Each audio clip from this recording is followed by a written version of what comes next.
Book had critical acclaim. It was a bestseller on many lists for quite a long time.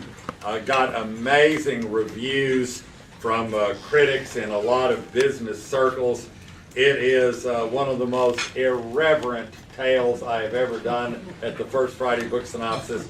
I teach adult Sunday school, and so I cannot be hypocritical. I can't use the language that you find in this book, so I'll substitute where I need to or omit where I need to. But what this guy is he is telling the tale of working in Silicon Valley. And what it is, it's full of back-of-the-house type of stories. You learn the way it really works. And he goes into great detail about meetings and planning and everything else that goes on in Silicon Valley. Some of it goes on other places too, but he does whatever he can do. Now this is a description from Goodreads.com. Liar's Poker meets the social network in an irreverent expose of life inside the tech bubble. From the back cover, the reality is Silicon Valley capitalism is very simple. Investors are people with more money than time. Employees are people with more time than money. Entrepreneurs are the seductive go-between, and marketing is like sex, only losers pay for it. You know, that's the back cover of this book, which might have boosted sales. What is a chaos monkey? What does this mean? This is a quote. Imagine a chimpanzee, copy page 4. Imagine a chimpanzee rummaging through a data center powering everything from Google to Facebook.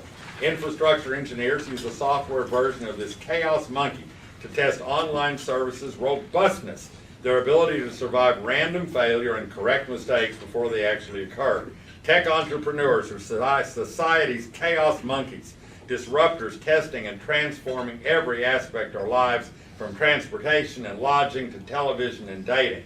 And this guy is one of Silicon Valley's most audacious chaos monkeys.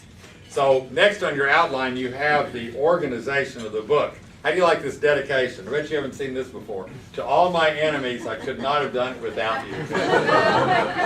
That's like going to a boss who fires you and going back and saying, thank you for helping me find my real job that I need to do. It's got two major sections. One of these is how venture capital works in the high-tech field. 2 parts, and then things that came out of his experience at Facebook, which is a fascinating saga of how Facebook got to be what it is today. And so if you'll go down to your first section here, we'll talk about disturbing the peace. That is part 1 of this book.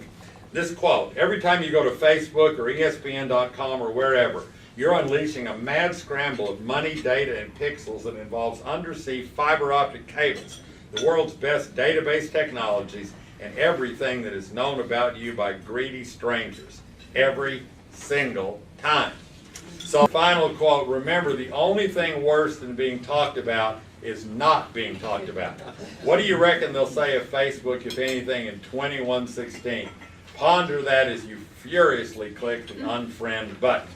And y'all, for your own time, I put quotes back here that, again, I cannot possibly read to you because they are, as he does them in the book, but perhaps you find them entertaining and valuable.